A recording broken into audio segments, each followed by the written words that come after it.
Okay, hey, welcome everybody. It is Wednesday, 7 o'clock. Time for Sci-Fi Distilled. Welcome back, Mary Beth, and welcome back, Hello. Bruce. How are you guys? Excellent, thanks. We are good. Good. So this week we kind of taken a little turn from what we've been doing, and we're going to do the 1978 Superman the movie. When we had to tell you it was a movie, like Star Trek the Motion Picture. I don't know. I guess it was before that. It was Superman the cartoon and/or black and white serial. TV show. I don't know. Anyway, Superman the movie, starring Christopher Reeves. He's the first Superman. Well, I shouldn't say that because George Reeves. George Reeves. Right? George Reeves. I did remember watching those, in obviously reruns. But didn't you always think that he seemed too old to be Superman, even as a kid? Oh, when we started talking about who else they wanted to cast instead of there were some questionable. I just always thought, even watching that as a kid, before this movie ever came out, and watching the original ones, and they're on the TV show, and I'm like, he seems like an old guy, Superman, with just a really big chest. It was that. That's how it was back in the day. Yeah. Yep. Anyway, so this was a blockbuster in its day. But before we get into that, news. I have a very, very, very tiny little tidbits of news. We're gonna fly. You may comment on the tidbits. They're so tiny. They're so tiny. Tidbit number one: Time Bandits, the new one by Taika Waititi, has been canceled after 54 days. It just premiered 54 days ago. It's already canceled. No one's watching it. Do you remember when I talked about it? I was like, I don't know. I didn't even know it was on. It was on Apple. Yeah. It was a TV show. It was a TV show. Oh, yeah. I didn't know. See, I might have watched it. Every review I'd listened to was not kind. So not good. Moving on. Ewan McGregor got his star on the Hollywood Walk of Fame. Good for you. Ewan is right near Carrie Fisher's, which apparently delights him no end. He likes the idea that Obi-Wan will be watching over Leia forever now. And I kind of like the idea too. I think that's cool. And I think Hayden Christensen showed up. Yeah, Hayden. I don't think that's far enough, but he was there. There's some pictures of him with Hayden. Yeah, he had a nice speech. Yeah. So that is cool. Korean and Asian horror and sci-fi and drama too. If you note that Shogun walked away with 18 Emmys last Sunday. Yeah. But we are all getting into the Korean, Asian, and horror and sci-fi. We all love Parasite. Well, now the Parasite creator Bong Joon-ho has a new movie out. It's called, or is it a show or is it a movie? I think it's a movie. It's called Mickey 17. It is starring Robert Pattinson in the lead role. He plays a disposable employee who is repeatedly killed and cloned. Like killed and cloned over and over and over again. This is in theaters January 31st. And finally tonight, the last little piece of information I have for you. I don't have much tonight. New York City Comic-Con is coming October 17 through 20. And they are right now touting that they will be featuring Section 31 and Lower Decks in the Star Trek panels, which is probably more than Star Trek Day got, which is so weird, but that's neither here nor there. Lower Decks kicks off its last season on October 24th. But in other news, Todd Stashwick, whose shirt I'm wearing tonight, has been cast in the WandaVision sequel, Vision Quest, for Disney. He will be playing an assassin. And if you're also into other WandaVision spin-offs, Agatha starts tonight. Or already dropped at midnight. I'm not sure. Yeah, it's already dropped. Yeah. Agatha again or something? Agatha all along, I think. Yeah, all along. Yeah. Interesting that we'll see where that one goes, because it's already, at least in the reviews and fan, it's following the Acolyte already. It's kind of shaky. So we'll see. But MCU and Star Wars don't. I don't know, man. I don't know. I'm not going to compare apples to oranges. Well, it's just that it's another Disney. We'll see. I think it was another Disney control. This is kind of one of those shows, at least from where it was like with the Starfleet Academy. It's kind of the show that nobody asked for. Yeah. She was a very, very, very minor character in comics. She doesn't really have a presence, and really her only connection to the MCU. We all love Catherine Hahn in the show. That's why. Yeah, but I am looking forward. I am looking forward to Vision Quest. I mean, I think Stashwick, because I love Stashwick. I think he's awesome in everything he does. I think Disney's going to have some. I think we're going to see in the next year or so. I think Disney's going to have some arrangements. Oh, Yeah. one I other just find- tidbit. Yeah, go ahead, Bruce. I just find that a lot of these series are coming out with very little fanfare. You don't see a lot of stuff coming out. I almost missed the Umbrella Academy the last season. And Yes, it came and went, didn't it? Yes, it right came and under went, the border. And it was a short season too. And it was a short season. Yeah, it was There's just like, just- okay, we're going to wrap this up really quick, and we're done. One last tiny tidbit, and this is not official news. This is rumor mill news. Someone had released that Deadpool and Wolverine will be hitting Disney Plus by October 1st, and then they pulled it.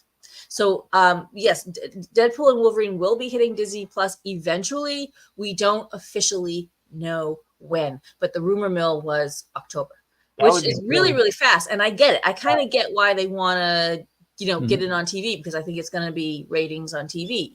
But it's probably still making money in the theaters right now. Yeah, so is it still in the theater? I don't know. I have to look. Yeah. it's still playing where I am. Like, it's still playing around here. Yeah.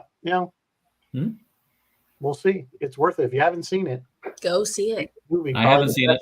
Certainly the best. Bruce, Really, go see it. It is such a good it's movie. certainly the best Marvel movie that's come out since probably the whole Infinity War series. Agreed. Easily, or since the last Deadpool movie. I got a chance to see it or Romulus. I saw Romulus. I'm somewhat regretting it. Yeah, So let me guess. I bet you I can guess how that happened. all right, Rizzo, what are we drinking tonight? What are we drinking tonight? I found this one. Believe a Man This Can is Fly. called the Superman. This drink actually predates this movie. Wow. So, and it's kind of reminds me of those popsicles. Remember you guys as a kid, the rocket popsicles, the red, white, and blue ones. So I guess in Canada it'd just be red and white. No, we had these. You had the red, white, and blue ones. Yeah. Some The French maple flavored ones, I guess, or something. Maple flavored popsicles. Hey, don't knock it. My wife. Anyway, the instructions to get it to layer like this it was kind of lengthy. So if you're interested in making this and making it look like that, go to the Facebook page and look at the post, and you'll see in the post the instructions of how to mix this so that you get those really cool red, white, and blue layers. Anyway, so that's that. Anywho, all right. So Superman 1978. 1978. You guys, at the end of the show, remind me to tell you a stupid story about Christopher Reeve. Okay, go ahead. Oh, I was just gonna say, I did see this in the theater as a kid. Of course, this is after Star Wars, so again, I think people were looking for, because there really weren't a lot of superhero movies or even TV shows. There were TV shows, but we had like Wonder Woman, and we had the Hulk.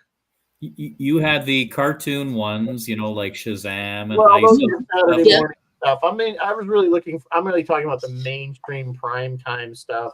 I know that there was this. Do you remember the Spider-Man TV show that they only piloted? There's only a few episodes, and actually, you know why they canceled? I was just watching a YouTube video about it. Why they canceled that? It was canceled because the network was just embarrassed. Yep. They felt there was too many of these superhero shows on, and they felt they were too childish, so they canceled it even though it was popular. I think I saw the same thing. Yeah. They were just embarrassed by this. And the effects at the time, it couldn't live up to the stories that they wanted to tell. And, the tagline of this, and Mary Beth, you said it before, you will believe a man can fly. And that was, it was honestly the best flying that they'd shot. It is. But again, you watch the old George Reeves ones, and they weren't that much better than those black and white ones. No, there were a few things different. They did hours and hours and hours and hours of flight tests. Like they would try everything. They're like, well, should we just animate him? Should we use a doll? Should we just, They spent $6 million on flight tests. On flight alone. And they did do what they did with George Reeve, which was George lays on a board, and it's just kind of hidden. And so, but it was flat, and it wouldn't. The harness they had Christopher in, it allowed him to bank and stuff. And then they would also use camera, and it really gave you so much more fluidity. Yeah. and it was the best flying they had One done. thing that when I got completely dropped out of the illusion of flying was the whole scene when he's flying with Lois Lane when he picks her up and Agree. and she's like hanging out there like I'm like how is she she should be dangling from his arm. Yeah, I completely agree. That is the scene that stops this movie dead, and every review I saw it agrees. Horrible. Why, guys? And I bet you agree.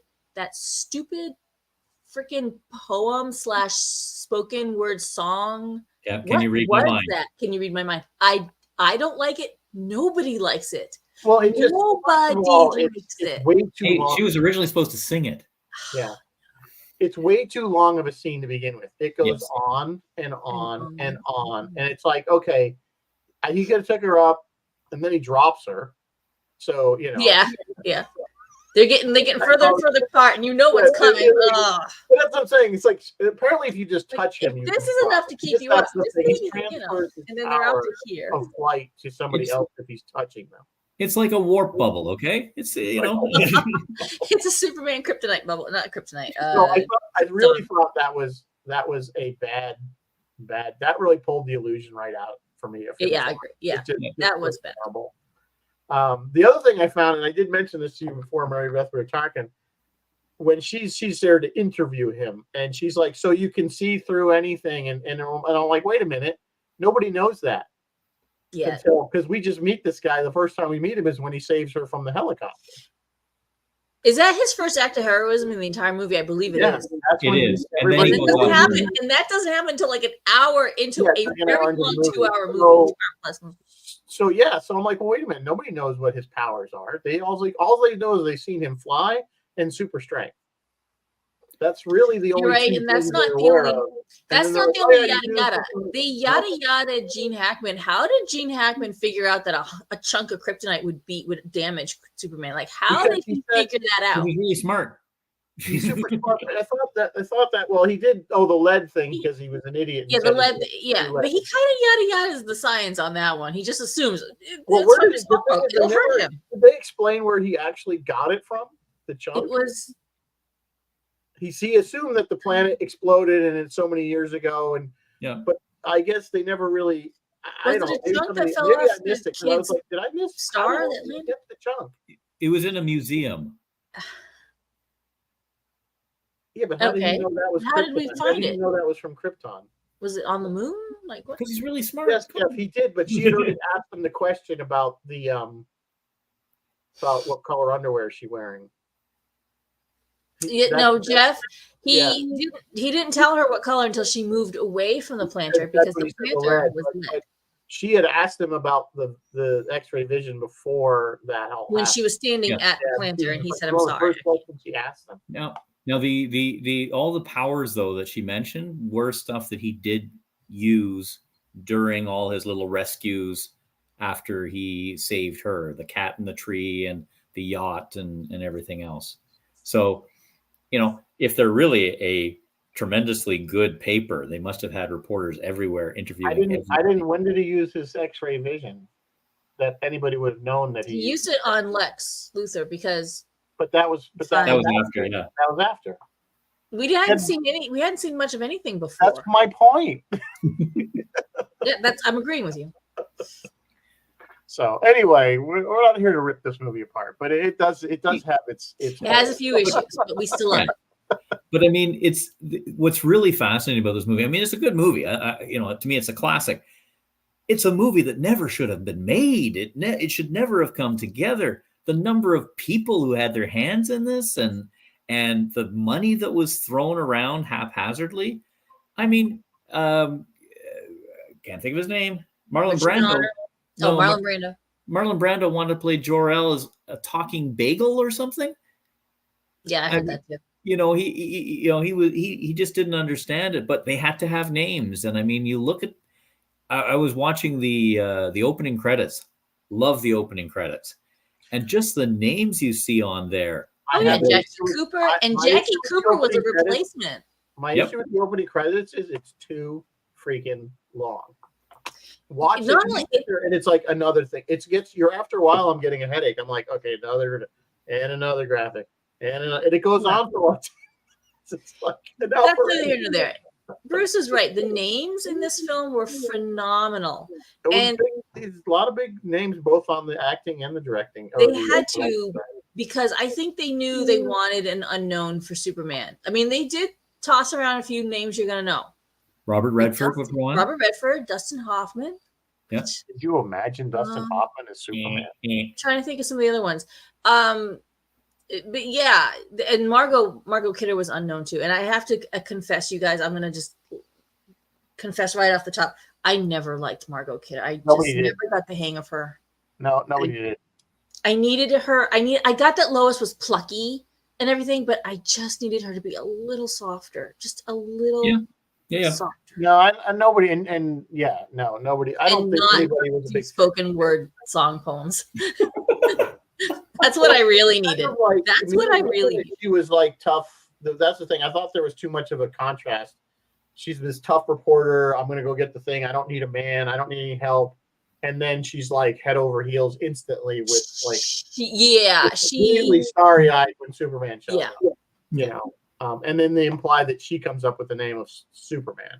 Because up to that point he had no name. Just happened to be. That's what we all said about boys back then. Logo was an super guy. So. But I mean, anyway. Reeve is a huge part of why this film works. His everything. I mean, just his ability to do both sort of the bumbling idiot and Superman. And I read a story someplace that he went into the cafeteria with, the whole Superman outfit, and women were just sort of swooning at him. He would go in as Clark Kent, and no one paid any attention to him whatsoever. So it worked. And it just worked.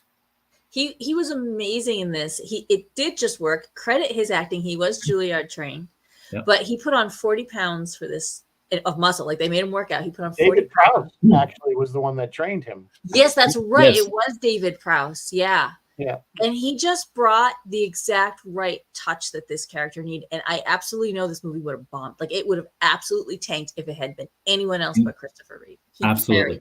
Bill's asking if they picked Christopher Reeves because of George Reeves, and I think that's no, I don't think so. It was just it's just a really funny coincidence. I don't even think was there a relation?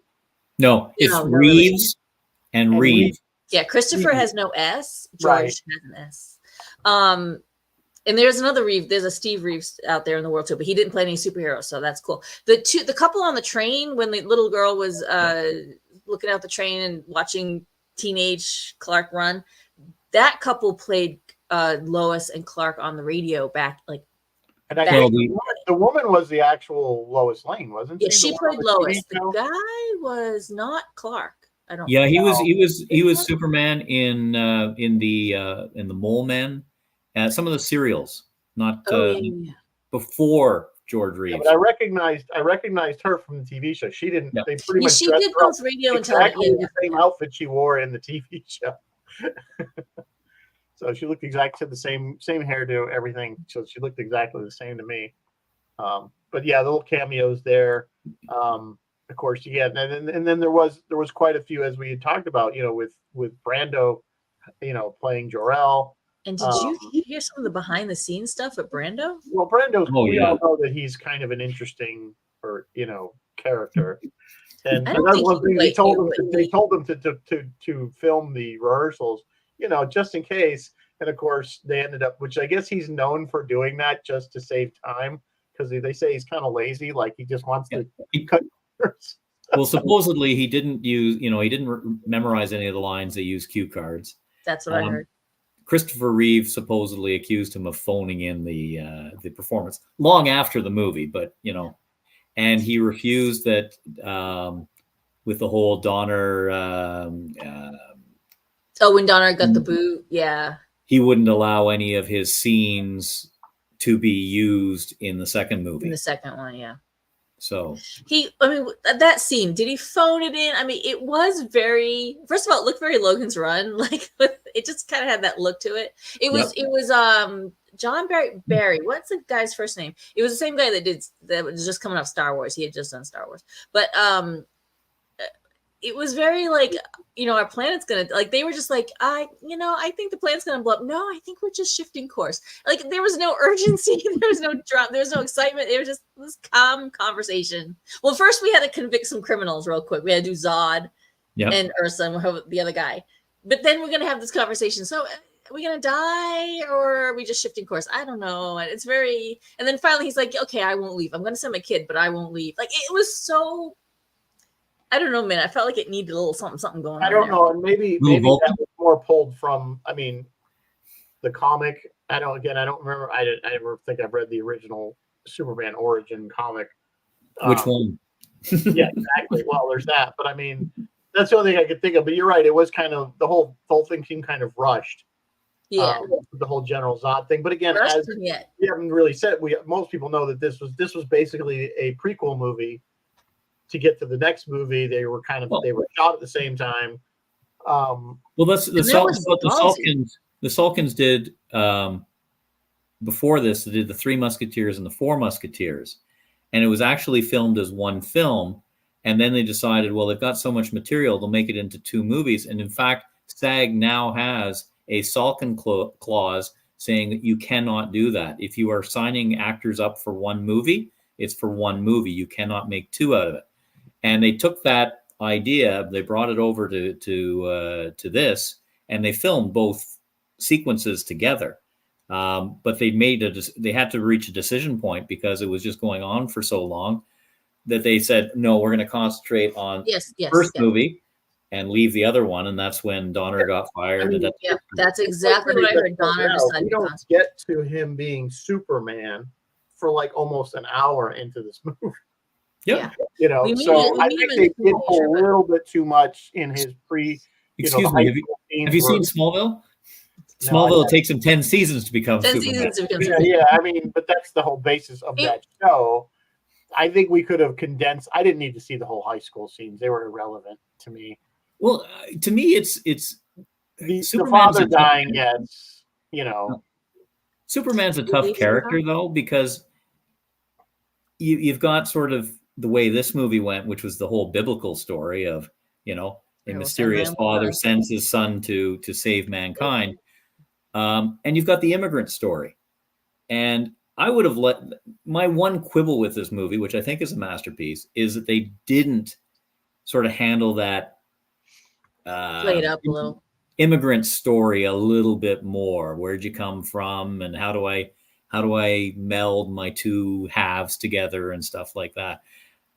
But yeah, it's a Norman Rockwell painting basically for very much so. Yeah, 20 minutes, half an hour. Yeah, keep in mind that he doesn't really even know anything about his origins until he's like 18 and he goes up to the North Pole and throws the crystal. So is that college? Was like the whole North Pole basically his college? I guess. Well, he was learning all about years.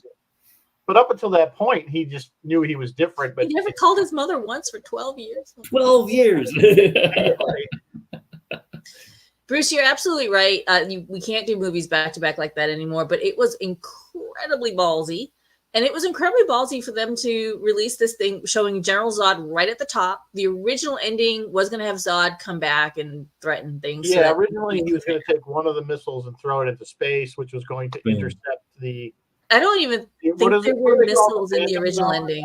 What is it? The Phantom Zone?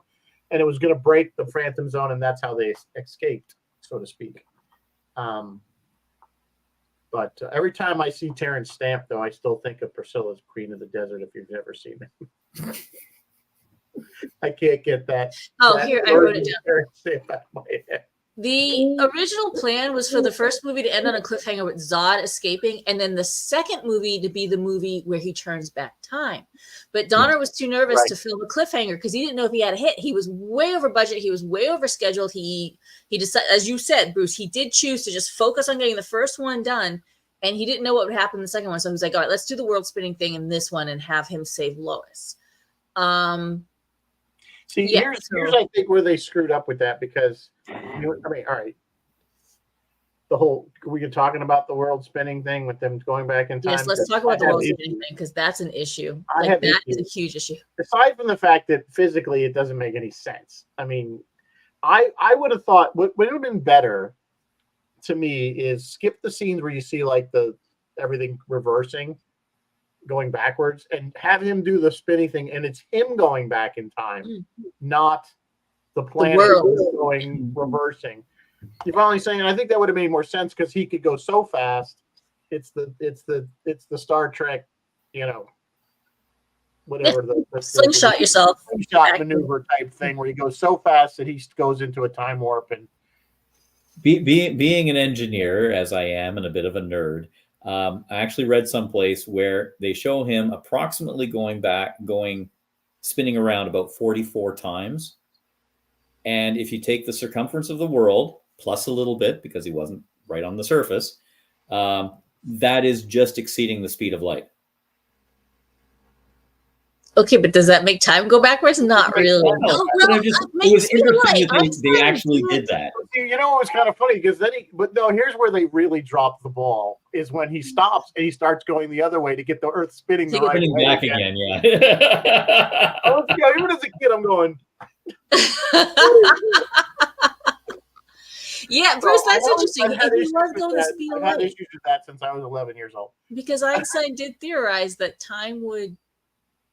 Actually, Einstein proved that time travel was impossible, but yes, because of relativity. And that was the other thing, is someone mentioned, one of the quibbles is the fact that Jor-El talks about Einstein's theory of relativity when supposedly, he's been dead for thousands of years before, Kal-El was launched. So how would he know Einstein, who is relatively... Oh, they were so advanced technologically. They could see into our future or our past. Oh, there we go. Okay. which, if they were so technologically advanced that they can send a baby who arrives as a naked 5-year-old. Yeah, right.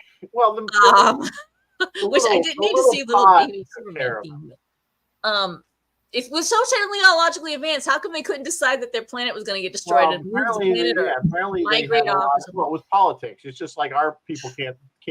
There's people that don't believe climate. They're not really advanced, are they? I mean, right? We have people that don't believe climate change is a thing.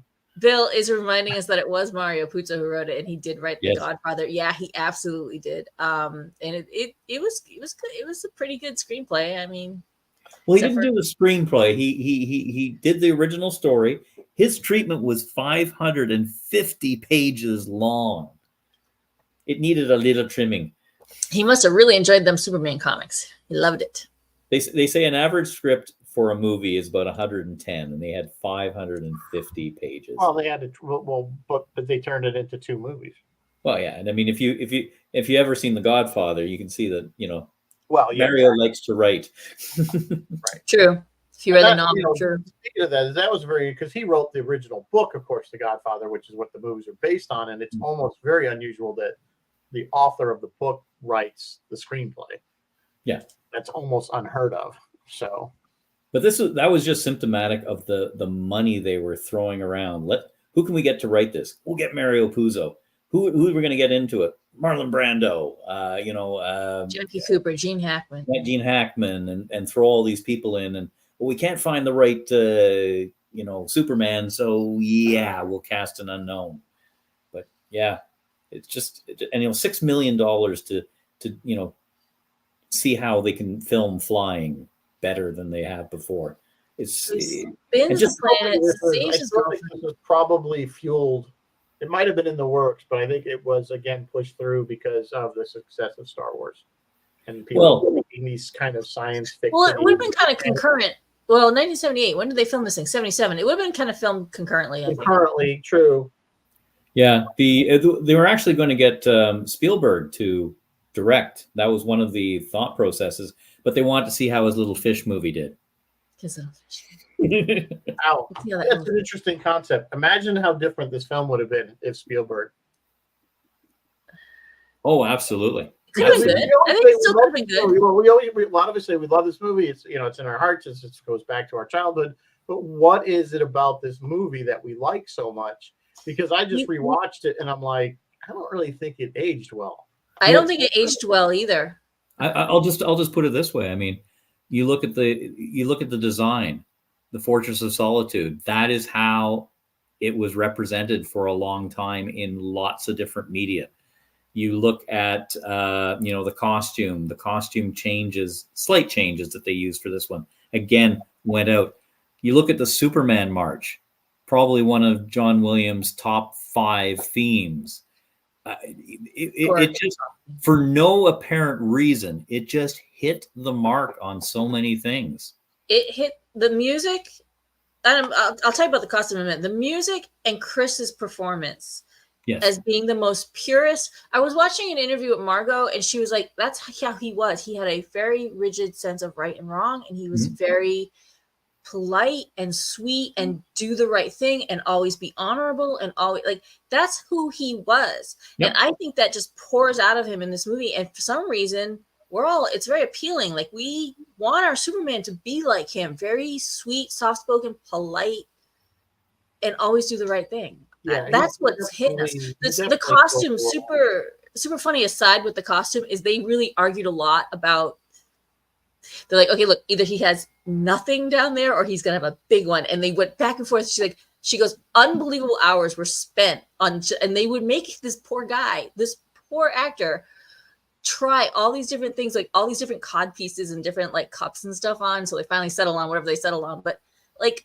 unbelievable. He went through all of that. He stayed after principal shooting was over and everyone else got to go, because they filmed this in London and everyone else got to go back home to the States. He stayed on for like, I don't know how much longer, just to do tests and flight shots and this shot and that shot and this extra special effect. He was getting burned out, they said at one point. Yeah. Burned out. Like, and he was always Superman, like always polite. But you're talking about the cod pieces. There's some funny interviews with Adam West and Robin there. Burt Ward. About that, especially even, we're talking 10 years prior almost. And, they were talking about the same kind of things and how uncomfortable and how base. So it's really, if you can catch it, you can find it probably on YouTube somewhere, but the interviews with talking about that are hysterical. I bet they are. Because I mean, can you imagine being in tights, being a man in tights on television in the 60s? Like, unbelievable. They wouldn't let Lucy sleep in the same bed as Desi. And when she got on the same bed, they always had to have a foot on the floor. That was the rule. Like, anytime, like if somebody was even, they had to have one foot on the floor if there was anybody in the, like, they had these bizarre rules in the 50s and 60s about men and women that, even though they're married. But Mary Beth, you said something about him being so good and pure. Now, one of the gaffes that I like is, I never lie. Hold on. You disguise yourself as Clark. Your whole life is a lie. Your whole life is a lie. Yeah, fair point. The music is super fast. No, they had asked Jerry Goldsmith to do the music first, and he was like, "Yep, I'll do it." But then they went over, so they lost him to another project. So they asked John Williams, and he was like, "Yep, I'll do it." And then they went overtime and lost him to another project. Went back to Jerry, who was like, "Yep, I'll do it." And then they went overtime. Like, this thing was running so late that they lost Jerry, lost John, lost Jerry again, and then finally got John to do this iconic.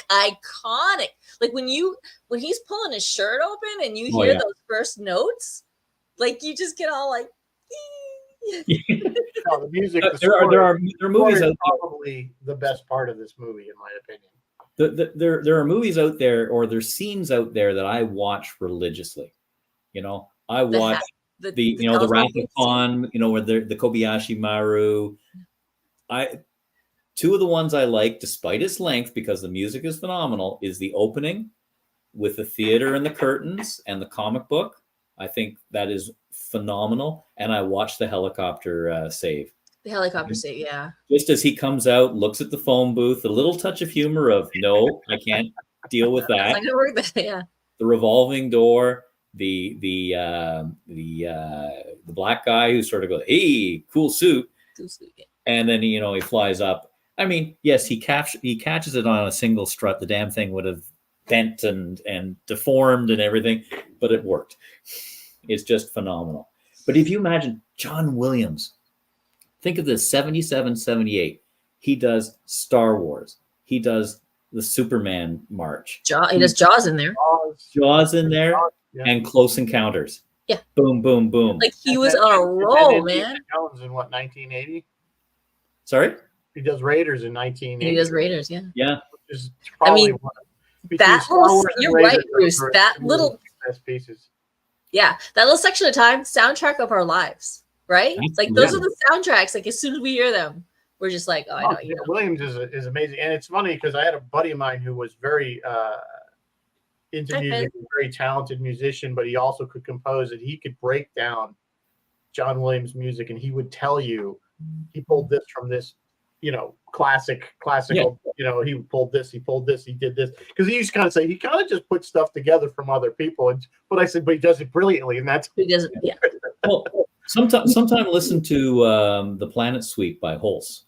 I mean, used a lot in movies, and that's the soundtrack of almost every sci-fi and fantasy film since the 70s until now. I mean, the theme from Star Trek VI, The Undiscovered Country, was almost a direct pull of Mars. So yeah, there's bits and pieces. Hey, so what? It's the soundtrack of our lives. It got me listening to classic music because of the Star Wars stuff. The Superman March, I still get chills anytime anybody plays that. It could be a guy on a kazoo, and I get chills. You just hear that. Very well. I mean, I would say that feeling applies to almost all of Williams' soundtrack. Yeah. Star Wars, I hear that. Indiana Jones. You're saying Jaws, even. It's so iconic.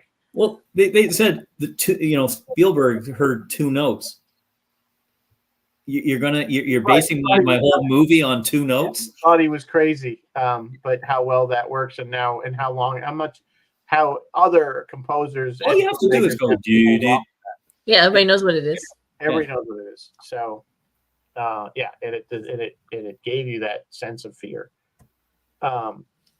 Anyway, talking about the cast, I think we should probably move on to cast, because I want to talk about not just, we've already talked about Reeves and we've talked about Brando, but the rest of the cast, of course, there's a bunch of cameos in here. Yes. But Gene Hackman, I'm sorry, I love me some Gene Hackman. But everything he does, the man is awesome. Please tell me a movie that he was in that was bad, because I can't think of one. He's awesome in everything he does. And here's the thing. He's chewing the scenery in this thing, but it's brilliant. Like, he's genius at what he's doing. Yes. It's so good. He is the perfect Lex Luthor. Well, and I mean, he is the ability of the groups to work together. Again, you're throwing big names in here. Yeah, him and Ned Beatty. Yeah, him, Ned Beatty, and her. Yes, what was her name? I love what he screams at. But the three of them work so well together, and you think that these were sort of names placed in there. Well, Luthor and Otis, that relationship, you always got to wonder, why would he keep this moron around? He's the Igor to young Frank. It's Gene Wilder. You know what I'm saying? It's like Abby someone. I'm sure it's his like sister's brother-in-law or something like that. He's got a family commitment to keep around or something. So it's like you wonder. It's like, okay, he's a bumbling idiot. Why would you send him to go reprogram the rocket? Why would you do that? He's going to screw it up. At the time when did we already know who Terrence Stamp was as Zod? Did we know who he was, or was he kind of unknown back then? Yeah. Yeah, I think he had done some stuff. He hadn't done Priscilla yet. Okay, it's just not a place that I think of him from. But hey. Have you seen that movie? I've seen bits. Priscilla, Queen of the Desert. It's a great movie. It is a great. Oh yeah, Priscilla. I've seen Priscilla. Yes. So that's every time I think of Terrence Stamp. I'm sorry, I don't think of General Zod. I forgot his name. Really? Terrence, where is he? He's great in that movie. I'm not taking anything away from him. Believe me, it's just. He's a little more iconic now because his hair is really white, I think. Yeah. I mean, he's a great actor. Again, he's another one that he worked. It's his voice. It's part of it. He worked consistently from like 1960 onwards, so he's done a lot of stuff. Yes. But Zod was probably the first thing that he was really known for. Yes. Certainly probably the first time I ever saw him in anything that I would remember him in. Trying trying to think of how far back. You're right. He goes all the way back, quite a ways. The 60s, the early 60s. Yeah. I mean, prior to this, But he worked a bunch in Britain before he came over here to the States. Yeah, nothing really. I don't see any big name movies that he did prior to this. I just feel like he's one of those people that whenever he pops up, you're like, oh, hey, you know what I mean? Everybody knows Terrence Stamp, though. It's true. Yeah, Terrence His Stamp. voice, I think, is part of it. He's kind of like McDowell there. Not Rod yeah. Oh, the son. Not Rod. I know who you mean, Malcolm. Yeah, the one that played in Malcolm McDowell. Yeah. Malcolm McDowell. He's kind of like that character because like he has that very distinctive voice. He has a very distinct look. Yeah. That kind of thing. So I think he falls into that category of actor. So we did talk about Ned Beatty, of course. Another great did a lot of TV. Yeah, Ned was around, of course, with a bunch of stuff. I mean, if you don't know who Ned Beatty is, well, you haven't been watching stuff. I thought it was pretty. Glenn Ford playing the father, I thought was a really good pick. Glenn Ford was amazing. Yes. Yeah. I mean, he's just a great actor to begin with, but he just fit that role to me. Was like you couldn't have picked a better person. No, like, he would also been great as the uncle in Spider-Man there. Well, which is exactly what that role was. Like Ben Parker has to die. It's the same thing, right? Park Clark has to die. Like that's just the way it goes. Apparently, he didn't know they didn't have CPR. Or Park Kent, rather. Yeah. Yeah, they didn't have CPR. Like he just drops, and they're like, "Oh, okay." Susanna York. I don't know if we knew her. She played Lara, Jor-El's wife, or Superman's mother. New York, yeah, she did a bunch of stuff before that. Yeah, did she? Yeah. So Valerie Perrin was Miss Teschmacher, or Eve Teschmacher. She was pretty popular, I think, back in that time. Super pretty girl. She was very pretty. She worked. Well, 2000. Last thing she did was 2016. So, but I'm trying to think of what she was in. It seemed like she was in a lot of stuff prior to this film. And I remember recognizing her. Yeah. Susanna York was in a Best Picture before this 10 years before this. Yeah, I'm Susanna. I knew she's done a bunch of Doctor Who stuff. So yeah, but there's a lot. I mean, there's a lot of British bend to some of the actors and actresses in this cast. Yeah, one solid American was Mark McClure. He played Jimmy. What's his bucket? The photographer. Wilson. Jimmy Wilson. And he shows up much later. But Justice League and all that stuff. Yeah, that was another really good casting. At least if you go back to watching the old George Reeves Superman, Jimmy Olsen, they're a very good match. I thought the way they cast that. So I'll do a quick shout out to Jeffy. Jeffy's played the teenage Clark Kent. I got to tell you, watching the movie, he looked so much like Lance Guest, who plays Alex in The Last Starfighter. I was actually I'm like, is that the Last Starfighter guy? Yes. And I had to look it up. I thought that too, but I was like, the time's wrong. The timing's completely wrong. Yeah. And I'm like, it can't be him, but you're right. I thought the same thing. I said, he looked a lot like Apparently, he was in a lot of makeup because they wanted him to kind of look like Christopher, which he didn't. And then Christopher went back and dubbed in his voice because apparently his voice was deeper than Christopher's, which is pretty interesting because Chris has a medium deep voice. I mean, typical male voice. But they, supposedly they didn't speak for years afterwards because of that. And they only reconciled much, much later. Yeah, the interview I've seen with him is very recent. He's like, you know what? It's the creative process, and we all did our part to get this amazing movie out. And he seemed okay with it now. So yeah. Well, they all do. What's he going to do? I mean, nothing. They do it to actors all the time. Actors get screwed left, right, and center. I'm sure it was a point of pride back then, but like you said, that's the industry. They're gonna put what they. Work best. There were so many egos in this movie. I mean, Richard Donner, Richard Lester, who is a force to be reckoned with in his own right, was probably the bottom man on the ego totem pole on this. You've got the Salkins. I mean, who are we are a movie making family, second and third generation. Thank you very much. To this day, yeah. It like I said, it goes back to being, it's amazing that this thing got filmed at all. I can imagine that, some of the more minor actors and actresses and production people just got steamrolled by this war of egos, if you will. Oh, did we mention Jackie Cooper? Did we go past Jackie Cooper? We sort of we jumped past Jackie Cooper. Yeah, we jumped past Jackie Cooper. So, anyway, as Perry White, the head of the Daily Planet, the chief. So again, another well-known actor, and perfect for the role. Again, I think that was a really good. The casting was done very well on this film. No question about that. So, a couple of weird little cameos. Rex Reed, who at the time was really popular and has since kind of gone downhill.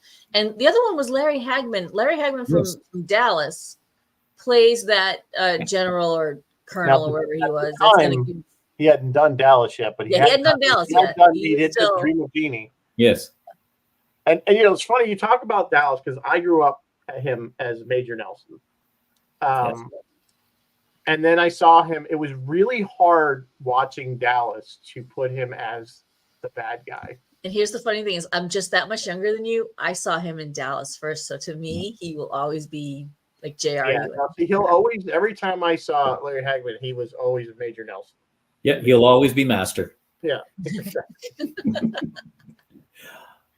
Now, okay, Star Trek connection. What's the connection between Richard Donner and William Shatner? Here's your trivia. Oh, Richard Donner's done a gazillion. Has done so much stuff. He directed Nightmare at 20,000 Feet. Oh, did he really? Yeah. Wow, he started. What year was that? 50 something. Late 50s. Movie television. 57? No, what? No, it was the 60s. It was the 60s. Okay. Yeah, it was. Yeah, that was early 60s. 1963. Oh, he did 6 episodes of The Twilight Zone. Good for him. Yeah. Oh, TV. He did Wild Wild West, Gilligan's Island, Man from U.N.C.L.E., Twilight Zone. He did a Golden Age. Have Gun Will Travel. The Rifleman. Yeah, and they were punching out 20 some odd episodes a year back then of this stuff, and now we get 10 if we're lucky. It's really, really a different time. That's literally what I was saying exactly to both of you. Last time I saw you here, Bruce, that I was saying, hey, I found this thing called Supernatural. I thought it only had 2 seasons, 3 seasons. It has 15 seasons. Like one of the longest running science 22 episode seasons. Like all time. Yeah, they were still cranking out 20 episode seasons in 2019. It's definitely geared towards the younger generation, but well, I'm not the target demographic. Yeah, my daughter's a huge fan of Supernatural. Oh, those lucky bastards! They got 22 I know, episodes. Right? Season. Well, we got that officially Star Trek, Next Gen and stuff. We were getting 20 something episodes. Well, Next Gen, but we only got 7 seasons or 8 seasons of Next Gen. How many seasons of Next Gen were they? 7. But they got 15 bloody seasons that officially makes them. Again, that was, I believe, that show along with like Buffy and all those. They were in syndication. Yeah, so as long as they're buying it, they're going to keep making it. That officially makes them the longest running fantasy sci-fi. Well, I don't even know what their genre is. It's fantasy, I think, series. I thought Doctor Who had that. Yeah, well, Doctor Who has starts and stops. Doctor Who has it, but they're the longest running American. Yes. They beat out Star Trek. We do not have a single Star Trek that ran more than 7 seasons long. 7 seasons. For any one show, yeah. Yeah, which is phenomenal. That blows my mind. That and kind of irritates me a little bit. Frankly, I don't feel they should have that honor. We should have that honor. Yeah, we're the juggernaut. God. we are officially in season 5, by the way, for this show. In case you're wondering. Are we really? We started in 2020. Yeah, I actually started. I did the old September is the beginning of a season. Oh, old school. So, you too want a 22 episode season. I think the first season was actually like a year and a half. How many episodes have we done then, approximately? Oh, I don't know. A lot. Do the 200. math. I'm thinking we're around 200. Probably over 150 by this point. Yeah. So And they were all excellent. No all Spock. excellent. No, they're not. That's a complete lie. Not true. Not true. Not true. So getting back to Superman, which is what Yeah. people came here supposedly instead of our nonsense. One of the cool things is that they did take the original prologue from the 1952. Then they used it in the movie. Everything from Faster Than a Speeding Bullet. They had everything in the movie was represented. Faster Than a Speeding Bullet. He outruns the train. More powerful than well, excuse me. He catches the bullet. Remember He did the catch alley. it. Yes. Catches the alley. More powerful than locomotive. He outruns the train. He able to leap tall buildings in a single bound. He catches Lois Lane. Look with up the in the sky. helicopter, the whole thing. It's a bird. Stranger from another planet. The infant Kal-El. You got the who came who changed the course of mighty rivers. He does the dam. Remember, Ben Steel bars.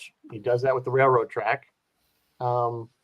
He's disguised as Clark Kent. Technically, he is Clark Kent. So, but he adopted the name Clark.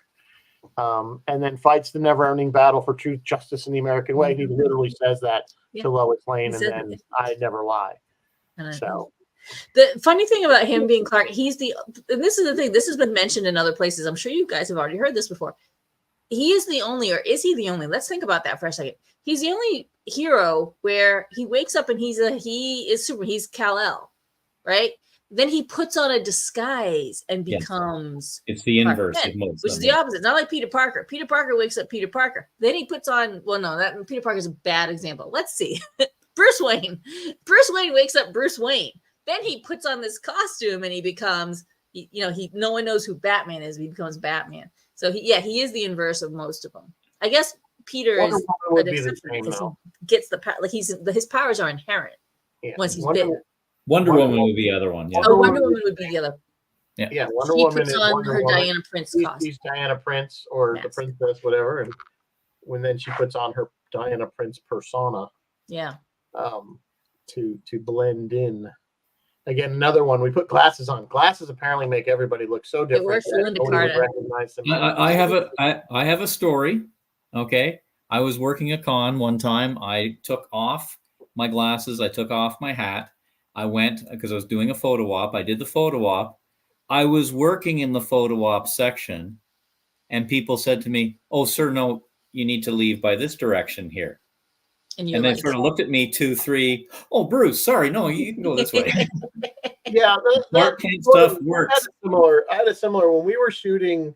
You remember when the Hollywood Weapons people came up to the set? Yes. And I was in some of that because I had the right size tunic because the guy that was kind of the shorter, portlier gentleman. My tunic was the only one in the studio that fit him because all the ones James had were made for people who were Starfleet physiques, and then there was me who was a little head. Anyway, so I was normally you guys see me, I have glasses, hat, t-shirt, whatever. But then when I was swapping back and forth, I would take my hat, my glasses off because Starfleet to get the thing over your head, yeah.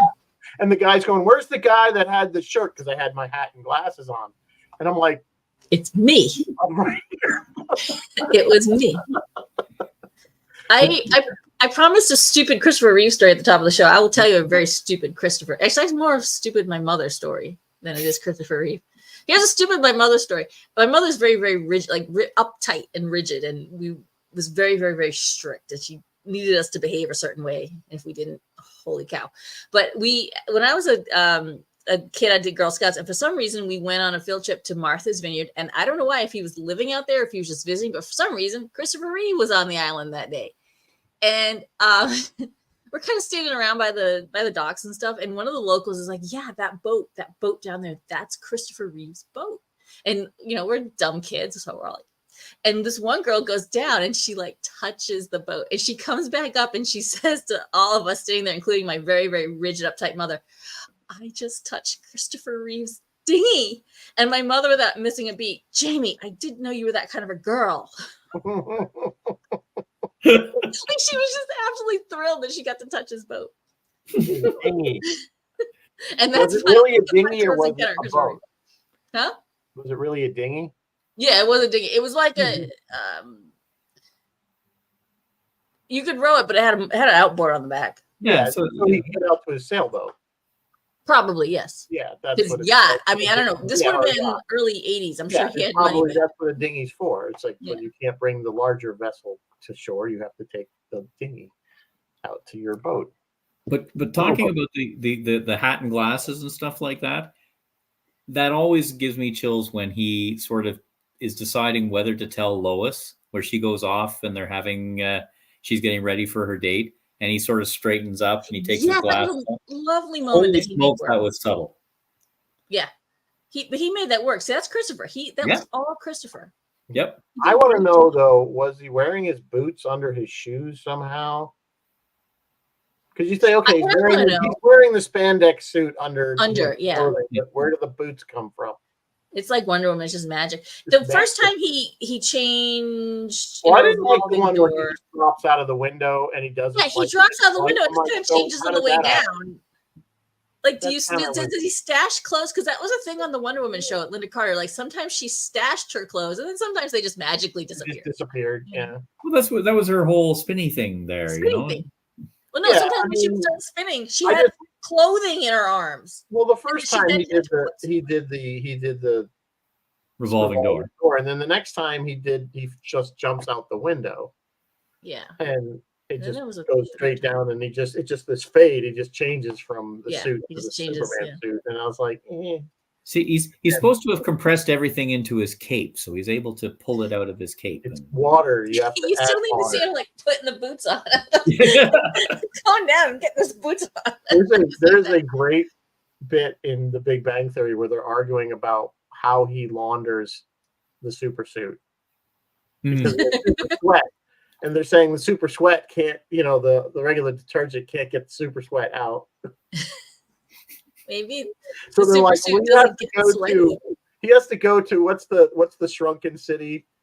Kandor, because when he's in Kandor, his powers are nullified so that he can go and then he can. Well, it was like this whole.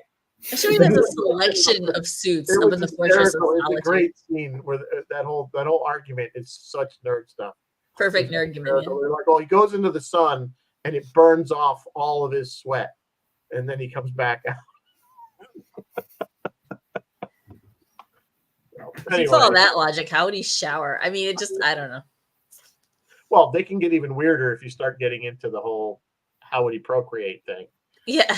I mean, without killing somebody. There's actually a book about it. Somebody wrote a book. There's a book. I think it's called Super Sex. I think it's about sex superheroes and how it doesn't or would not work. Yeah, that's the one thing that I look back on the movie though, and is a little disappointing is the level of his powers. He isn't really that super in the film. Yes, he flies and stuff, and he bends metal and. He saved Air Force One.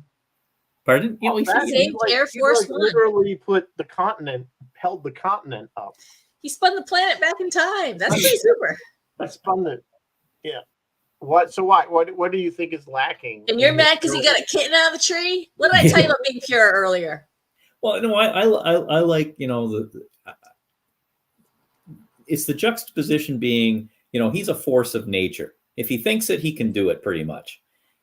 Juxtaposed with he's just a decent, small town American kid who wants to do good, and I like seeing that a little bit more. And he really, like I said, just didn't seem. Superman's a force of nature. He should be, Homelander was built on that idea of here is a person who, he could kill you where you stand, and there's a certain level of fear with that. I mean, Ben Affleck in Superman, Batman versus Superman. It's the old adage that Yeah. Homelander is specifically. But again, Homelander, when you take that power and go evil. Power corrupts. Yeah, absolute power corrupts. Absolutely. So that's that's Superman is the opposite of that, and that's why I always like this Superman better because he's.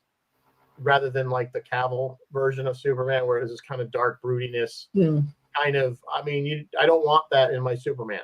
You know what I'm saying? Batman, I like a dark Batman.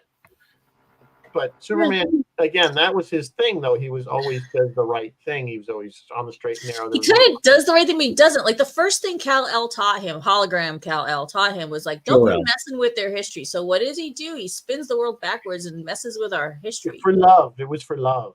It was for love. He only did it to save Lois. That was it. Because he learned love on Earth. Krypton didn't have the same sort of emotions and love and stuff. Apparently not the way Marlon Brando was giving his line readings. I mean, he was like, yes, we're all going to die. So here is my son. Plop. That scene, I think, also was a little bit drawn out. I agree. I think there's New York was mad. She had no lines. Yeah. So. Well, I think some of those scenes, the whole Phantom Zone thing was a good analogy for it. Very big scenes, lots of but filled with nothing. Mm. You've got. I will give them credit for making it the house crest, though. That's where that came from. Yep. But the three criminals and this big football field thing, that's what a lot of the scenes were. Is just big scenes, not a lot going on. The opening credits. I think it could have been tightened up. So. Yeah. All right. It is 8 o'clock. Look at that.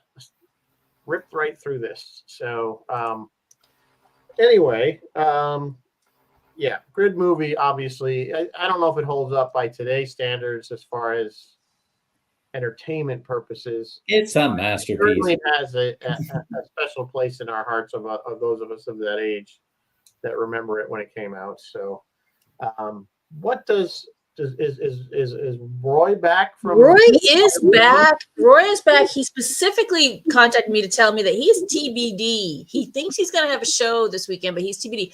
If I just got home from London, I might take the weekend off. That's just just the jet lag alone. Phil, tomorrow on WUSB Stony Brook, Phil is going to have a really awesome kid. He's a couple years out of high school. Called Izzy Meth, and he's doing the radio premiere of Izzy's 99 Degrees single, which just dropped last Friday. So tune in tomorrow at 4 to WUSB Stony Brook, and find out. I guess watch Roy's Tie-Dye Sci-Fi page to find out what he's doing. So, Roy, I vote you just relax a bit. Take time off. Yeah. So I don't know what we're doing next week. I don't know what we're doing either. We hadn't decided, but I really, really enjoyed this. This was a lovely change from all the alien stuff. So, Yeah, no, we're gonna put a pin in Alien/Predator for a while. Sorry, Alex. and then next week's the last week in September. So, then we're gonna hit. Then we're in October, Halloween month, which is Halloween my favorite. So give us your recommendations. What do you want us to do? I want to do signs. I know you want to do signs. We'll do signs. Okay, we will do signs. A broken record. My mother used to say, "You're like a broken record." But you never say yes, no, maybe. You're like, then. Fine, we'll do it. I don't know a broken record. I'll have to watch it. I don't think I've ever seen it. Signs? Yeah, it's a good one.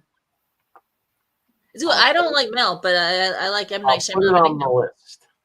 You should watch it. So, it's perfect for spooky season, and Alexandra agrees with me. Signs is a good movie. I'm sure it is. I didn't say it wasn't. I have no opinion on it because I haven't seen it.